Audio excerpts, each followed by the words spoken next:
आज मुंबई के जोगेश्वरी में एक बहुत बड़ा भ्रष्टाचार हुआ है। उस भ्रष्टाचार के बारे में मैं आप लोगों को बताना चाहता हूं। और ये भ्रष्टाचार का जो उजागर हुआ है ना, ये सूचना के अधिकार के द्वारा हुआ है, जिसे हम आरटीआई कहते हैं। तो इसके बारे में मैं अपने सभी दोस्तों को बताना चाहता हूं, समाज को बताना चाहता हूं। बहुत सारे लोग आज ये सारे में भीड़ लगी रहती है, बहुत परेशान है लोग। उसके बारे में बताना चाहता हूं ताकि लोग जागरूक हो और आरटीआई के माध्यम से वो अपना जो भी प्रॉब्लम है उसको सॉल्व करें। पर न्याय मिलना इतना आसान नहीं है, चप्पल घस जाते हैं, बहुत ही दुखों का सामना करना पड़ता है। तो मैं शुरू करता हूं। 5 सितंबर 2021 को मेरे संज्ञान में एक घटना आई, जो जोगेश्वरी बहराम बाग की घटना है। और वो घटना खुद मेरे बड़े भाई मोहम्मद यासीन, जिनका नाम है, उनके घर के ऊपर यूनुस और एक आसिफ टोले, क्या नाम उसका ऐसा है, और 2 लोग और भी है। कुल मिला के 4 लोग और 10-15 लेडीज लोग थे। ये सभी लोगों ने इनके घर में घुस करके और दरवाजे को तोड़ा, हथौड़े से तोड़ा। पूरा सीसीटीवी में आप देख सकते हो कि वो लोग सीसीटीवी में जा रहे हैं, घर तो हथौड़ा लिए हुए हैं, तोड़ते हुए जा रहे हैं। उसके अंदर आशिफ टोले भी दिख रहा है, और भी लोग दिख रहे हैं जिनका नाम मुझे नहीं मालूम है। ये सब लोग दिख रहे हैं। और ये लोग मेरे भाई की जो बेटी है उसका इन लोगों ने कपड़े तक फाड़ दिए। और मौलाना वहाँ पर ट्यूशन कुछ कुरान शरीफ पढ़ा रहे थे, उनका जो है मैंने स्टेटमेंट लिया था उस टाइम पे। उन्होंने सब कुछ बोला था कि मैंने अपने आंखों से देखा है इन लोगों को ये सब घटने को अंजाम देते हुए। लेकिन बाद में उनको धमकी वगैरह दे करके उनको पलटी करा दिया, और जो है उन लोगों ने एफिडेविट करके दे दिया कि हमने ऐसा कुछ नहीं देखा है। बहरहाल ये अपना एफआईआर की कॉपी है। और पुलिस ने जो है फिर उसका मतलब एफआईआर दर्ज हुआ। फिर एफआईआर दर्ज होने के बाद मेट्रोपॉलिटन मजिस्ट्रेट कोर्ट से उसकी कॉपी सब निकाली गई है, जिसके अंदर सेशन कोर्ट ने इन लोगों की बेल कैंसिल कर दिया। फिर ये लोग हाई कोर्ट गए, फिर हाई कोर्ट ने भी इनकी बेल को कैंसिल कर दिया। और ये जो रिपोर्ट वहां से आई, इसके अंदर जो है 44 बार आप कॉल डिटेल इनकी देखेंगे, पुलिस ने खुद निकाल करके रखा है। 44 बार इन लोगों ने, आसिफ टोले और यूनुस ने 44 बार 5 सितंबर 2021 को 44 बार इन लोगों ने फोन पे बात किया है केरला से। यूनुस केरला में था और ये आसिफ यहां था। केरला से उसको डायरेक्शन दे रहा है। पुलिस कह रही है वो तो केरला में था। मैं कह रहा हूं, पुलिस से पूछना चाहता हूं कि दाऊद इब्राहिम दुबई से या पाकिस्तान से रह करके और मुंबई में बम ब्लास्ट करा सकता है, तो क्या केरला से फोन पे बात करके अपने गुर्गों से मोहम्मद यासीन के घर में तोड़फोड़ नहीं, मारपीट नहीं करवा सकता है? महिलाओं का लज्जा भंग नहीं करवा सकता है? लेकिन इन लोगों ने पुलिस को भी मैनेज कर लिया, और पुलिस ने इस केस को बहुत दिन तक अपने पास रखा। फिर इसके बाद जो है ये केस चला गया सांता क्रूज एसीपी के पास कि हम इसकी इंक्वायरी कर रहे हैं।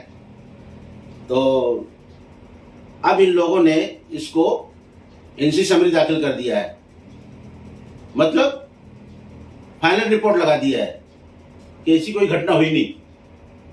यह है पैसे की ताकत। अगर आपके पास पैसा है ना, तो आपका कोई आसानी से कुछ बिगाड़ नहीं सकता है। अगर आपको लड़ना आता है, संघर्ष करना आता है, तभी आपको न्याय मिलेगा। नहीं तो जिसके पास पैसा नहीं उसको न्याय मिलना बहुत मुश्किल काम है, बहुत मुश्किल। वक्त जाता है, पैसा जाता है, टाइम तो कितना जाता है, जहां भी आपका कागज जाता है वहां उनका पैसा पहुंच जाता है। कुल मिला के आपको न्याय आसानी से नहीं मिलता है। तो ये सारी तो बातें हो गई इसकी। अब दूसरा पॉइंट ये है, हाँ इसका जो है मैं आपको बताना भूल गया, इसके अंदर जो है अभी एसीपी साहब जो सांता क्रूज के है, उनको आरटीआई द्वारा ये पूछा गया है, आपको स्क्रीन पे सब दिखेगा। आरटीआई द्वारा इनको पूछा गया है कि आपको किसके आदेश पर यह जांच करने का मौका मिला, उसकी छाया प्रति पीड़ित को दी जाए। यही चीज जांच अधिकारी के लिए भी है। वहां भी एक आरटीआई लगाई गई है कि आपने किस आधार पर इसमें फाइनल रिपोर्ट लगाया, जबकि घटना के वक्त का वीडियो है, घटना के जिस दिन घटना हुई है उसका सीसीटीवी फुटेज है, चश्मदीद गवाह थे जिनको पैसे दे करके उनको अपने तरफ पक्ष में कर लिया गया। ये सारे साबूत थे, सारे एविडेंस थे जो कि जांच अधिकारी अब्दुल रऊफ शेख को दे दिया गया था। और यहाँ रविंदर जाधव साहब थे, इधर आपके वसुरा पुलिस स्टेशन, उनको दे दिया गया था। कुल मिलाकर सारे जो भी जांच अधिकारी थे, सारे लोगों को सारे एविडेंस दे दिए गए थे, लेकिन इन लोगों की मंशा तो थी नहीं कोई कार्रवाई करने की। तो इन लोगों ने इस पर फाइनल रिपोर्ट लगा दिया। अब आरटीआई डाल करके ये पता किया गया है, महिला ने आरटीआई डाला है, रुखसाना शेख ने आरटीआई डाला है कि ये किस आधार पे आपने जांच किया और किस आधार पर इस पे एनसी समरी फाइनल रिपोर्ट लगाई गई। ये दोनों जगह पर आरटीआई डाला गया है। अब इसकी रिपोर्ट आने वाली है, 1 महीने का समय इसमें, जो भी अभी 4-5 दिन हो गए डाल करके, ये आने वाला है।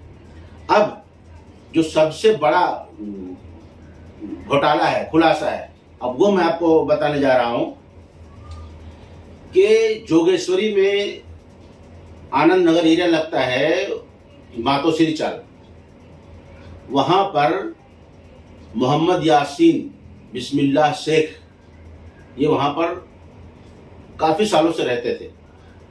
वैसे ये 79 में मुंबई में आए थे और वहां पर वो रहते थे। उस टाइम पे तो लोगों के पास मीटर भी नहीं होता था, लेकिन उनके पास सारे डॉक्यूमेंट है, वहां पर वो रहते थे। इनको मोहम्मद यासीन को लगभग 2003 में कि 4 में ऐसा हार्ट अटैक आया। डॉक्टर ने बोला इनको कि आप जो है तत्काल ऑपरेशन करा लो, नहीं तो आपकी जान को खतरा है। मोहम्मद यासीन ने नहीं करवाया और उसी टाइम पर वहां पर रोमेल ग्रुप ये प्लान लेके आ गया बिल्डिंग बनाने का, और वहां पर अनवर और यूनुस और ये रोमेल ग्रुप का जो बिल्डर है, इन लोगों ने ऐसा खिचड़ी बनाया कि एक घर तो रुखसाना के नाम पे प्रधानमंत्री आवास योजना के तहत एक रूम रुखसाना बेगम यासीन शेख के नाम पे पात्र करवाया। एक घर मोहम्मद यासीन बिस्मिल्लाह शेख के नाम पे पात्र करवाया जो अनवर के अंडर में है, और जो रुखसाना के नाम पे है वो बिल्डर के अंडर में था। उस बिल्डर ने बेच दिया हमजा नाम के आदमी को, और ये जो मोहम्मद यासीन बिस्मिल्लाह शेख है इसको बेच दिया। कोई उसमें रह रहा है, पता नहीं किसको बेचा है नहीं बेचा, अलग बात है अभी, लेकिन है ही अनवर के हाथ में। और जो इनका पर्सनल एक झोपड़ा था, झोपड़े के बदले में इनको एक मकान अलॉट हुआ था मोहम्मद यासीन को। वो फ्लैट 2018 में उसका अलॉटमेंट लेटर, उसका वीडियो भी है, अलॉटमेंट लेते हुए उसका वीडियो भी है। वो वीडियो जो भी, वो भी आरटीआई से ही मिला हुआ है, आरटीआई डाला गया वो वीडियो मिला, आरटीआई के तहत सारे कागजात मिले हुए हैं। और वो कागजात दिखाने के बाद जब वहां पर पेपर उनको सारा मिल गया तो ये लोग बिल्कुल जो अपना अपना कब्जा करके रखे थे, इन लोगों का बिल्कुल हाथ पैर ढीला हो गया कि ये तो मतलब उसको सारे डॉक्यूमेंट मिल गए। भाई जिसके नाम पे पात्र हो उसी के नाम पे मिलेगा। उसके बाद फिर जो पीड़ित है उन लोगों ने आरटीआई डालना शुरू किया। तो एक आरटीआई अभी डाली गई है, ये 18 ये आरटीआई डाली गई है 21 अगस्त को। 21 अगस्त को आरटीआई डाली गई। इसमें ये हेयरिंग पे पैसा दे करके हेयरिंग पे हेयरिंग ये लोग निकाल रहे हैं। अब 5 हेयरिंग इसके अंदर हो गई, 5 बार नोटिस आ गई। जब पीड़ित का साथ में वकील के साथ में औदुंबर पाटिल साहब के पास जाकर के लोग सारे लोग बैठे तो वहां पर औदुंबर पाटिल साहब जो सारे में जो तहसीलदार है उन्होंने अपने आदेश में लिखा महाड़ा को कि ये 605 नंबर का घर किस आधार पे पात्र हुआ है, उसकी जो भी प्रक्रिया के तहत पात्र किया गया है वो सारे डॉक्यूमेंट विभाग को मुहैया कराया जाए। अब ये चोर लोग का जो है, इन चोर लोग की खटिया खड़ी हो गई। ये लोग परेशान हो गए कि अब जो है ये तो हमारी पोल खुल जाएगी। इन लोगों ने उस आदेश को वहीं रोक दिया, उस आदेश को आगे बढ़ने ही नहीं दिया। फिर हमने क्या किया, ये आरटीआई डाला। ये हमने आरटीआई डाला तो इसकी सुनवाई जो है, इसकी सुनवाई हुई, औदुंबर पाटिल साहब का इसकी सुनवाई हुई और इन्होंने आदेश में लिखा, अभी जो आदेश में लिख करके दिया है कि इन्होंने जो सूचना मांगा है वो सारी सूचना इनको 10 दिन के अंदर मुहैया कराई जाए। अब कहां जाओगे बेटा? 10 दिन के अंदर वो सारी सूचना मुहैया कराई जाए। जो आदमी ये कह रहा है कि ये फ्लैट मेरा है, उसके पास 2014 में उसने अपना आधार कार्ड बनवाया है, उसके बाद कोई डॉक्यूमेंट नहीं है और रहने वाला वो है अंधेरी का। कितना ये लोग बेवकूफ बना करके और कितने घरों को इन लोगों ने लूट के रखा है, कितने घरों को इन लोगों ने ताला तोड़ के कब्जा करके रखा है, लोगों से पैसा उगाही करते हैं। तो ये आरटीआई के तहत अभी ये हमारे को बोला गया है कि आप जो है 10 दिन के अंदर ये सूचना ले लो। जो आदमी अंधेरी में रहता है उसके पास कुछ नहीं है, तो 10 दिन के अंदर जब ये सूचना अपने को ये देने वाले हैं तो इसमें जब ये सूचना आएगी तब तो जब आखिर 1995 का मोहम्मद यासीन शेख के पास 1995 तक का प्रूफ है और उसके पास यासीन अब्दुल रहमान से पास कुछ भी नहीं है। वो तो चोर आदमी है, अंधेरी में रहता है, यहां आके बोलता है घर मेरा है। बिल्डर ने उसको मिठाई दे दिया है, रेवड़ी बांट रहा है बिल्डर ने उसको एग्रीमेंट बना के दिया, बोलता घर मेरा है। अरे तेरे पास एविडेंस क्या है? तेरे पास तो एविडेंस कुछ है नहीं, तो तेरा घर कैसे हो गया? तो अब यह जब आदेश औदुंबर पाटिल साहब ने दिया है तो इसके ऊपर अभी इस साहब का आदेश आएगा और अधिकारियों ने इनको बार बार बोला है कि तुम एविडेंस ला के दो। अरे इसके चोर के पास एविडेंस है ही नहीं है तो ये क्या देगा? तो ये जो है यहां पर इन लोगों ने इसको क्या किया, ये पेपर जो है ना, ये पैसे खिला करके अलॉटमेंट लेटर अपने नाम पे बनवा लिया। अलॉटमेंट लेटर अपने नाम पे बनवा लिया। ये अगर आदमी के पास पैसा नहीं है, अगर आदमी के पास दिमाग नहीं है, अगर आदमी पढ़ा लिखा नहीं है, तो ये लोग तो उसको ऐसा परेशान कर देंगे तो कि वो खुदकुशी कर लेगा। जबकि आदमी खुदकुशी करने जा रहा, हम बीच में नहीं रहते तो खुदकुशी कर लेता था। तो इस तरह से ये जो है, अब ये यहां भी आरटीआई डाला गया है, इनको भी आरटीआई डाला गया है। ये जवाब में लिख करके दे रहे हैं। ये कौन है? ये पवन चौहान साहब है। इन्होंने तो बराबर सब जवाब दिया है कि किसने कैसे कैसे क्या क्या हुआ है। अभी ये 33 और ये 50, पूरे 50 आराधना गुरु नानक जो बिल्डिंग है इसके अंदर 50 फ्लैट है, 50 फ्लैट, जिसके ऊपर 1971 के तहत कार्रवाई का नोटिस ये जारी हुआ है। ये नोटिस इनको जारी हुआ है, ये इनको जो है नोटिस जारी हुआ है, घर खाली करने का नोटिस जारी हुआ है। लेकिन नोटिस किसको जारी हो रहा है? खालिद रुखसाना यासीन को जारी हो रहा है, और किसी कोई प्रॉब्लम नहीं है, बस खाली यही। जबकि ये 50 लोगों को नोटिस जारी हुआ था घर खाली करने का। अब ये जो है, ये सारा अगर हम आरटीआई डाल करके पता नहीं करते तो ये लोग तो अब तक उनको रास्ते में लगे कर दिए होते थे। लेकिन आरटीआई डाल करके सारा कुछ डॉक्यूमेंट बाहर निकाला गया। आज ये लोग चारों बाजू से फंसे हुए हैं, इनकी अक्की बक्की कहीं कुछ नहीं चल रही है। ये लोग सब परेशान हैं कि अब जाए तो जाए कहाँ, अब करे तो करे क्या। तो इस तरीके से इसका खुलासा करना था आज मुझे कि जो है ये लोग जो है किस तरह से ले जाकर के, कोई इंसान पढ़ा लिखा नहीं है उसको क्या करते हैं लोग, बोले तुम्हारा 605 नंबर का फ्लैट तुमको मिल रहा है, चलो इधर साइन कर दो। अब पढ़ा लिखा आदमी है नहीं, अधिकारी बोल रहा है साइन कर दो, साइन कर दिए। अब बोल रहे हैं तुमने तो साइन किया था, अरे वो पढ़ाई लिखा नहीं है, तुमने तो उसको कौन सा पेपर पे साइन करा लिया। अब वो आरटीआई डाल करके वही पेपर निकाला गया जो जिस लोग उस पे इन लोगों ने साइन करवाया था। ये देखो, ये जो पेपर पे इन लोगों ने साइन करवाया था वो भी सारा पेपर बाहर आ गया। ये देखो, यहाँ पर भी साइन करवाया इन लोगों ने, फिर उसके बाद इस पेपर पे साइन करवाया, रोजनामे पे साइन करवाया, ये सारा जो है ये देखो इधर भी साइन करवाया और ये रजिस्टर पे साइन करवाया। ये सारे पेपर में इन लोगों ने यह बोल करके साइन करवा लिया कि तुमको 605 नंबर का फ्लैट मिल रहा है।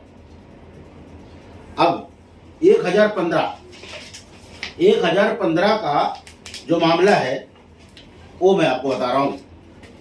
1015 में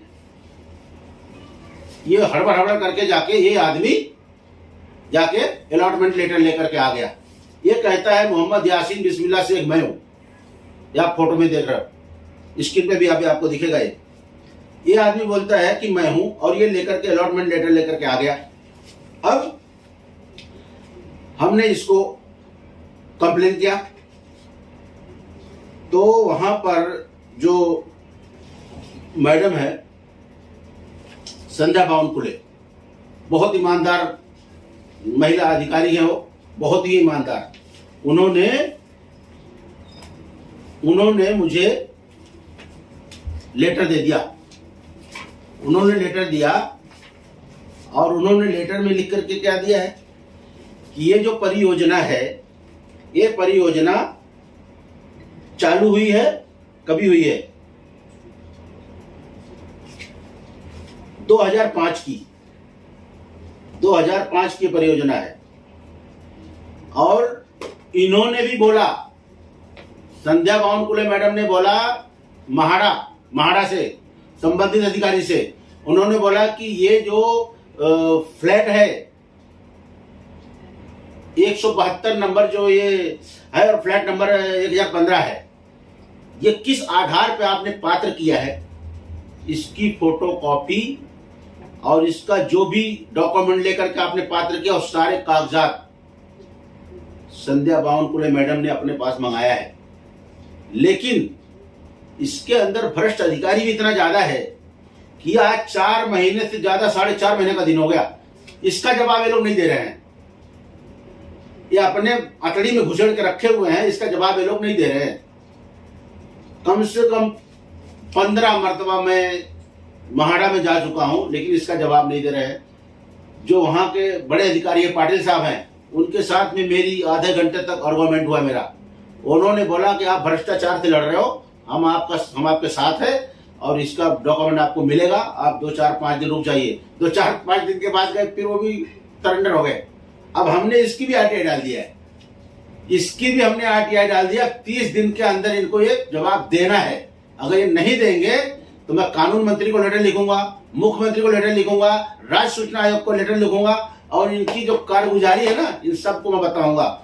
इनको तो पेपर देना ही है, इनको सारे लोगों जो भ्रष्टाचार लोगों ने किया है ना, सबको जेल जाना है। और जो लोग भी फर्जी तरीके से फर्जी डॉक्यूमेंट लगा करके इन फ्लैटों पर कब्जा करके रखा है, ये सब फ्लैट इनको खाली करना पड़ेगा। ये सरकार का जो सरकारी जो संपत्ति है ना, इसका इसके ऊपर इन लोगों ने कब्जा करके रखा है और इसका ये लोग हर महीना 25-25 हजार भाड़ा खा रहे हैं। तो इनको इनके चंगुल से छुड़ाना है। इतनी सी बात थी और इतनी बात करके मैं अपनी बात को खत्म करता हूं।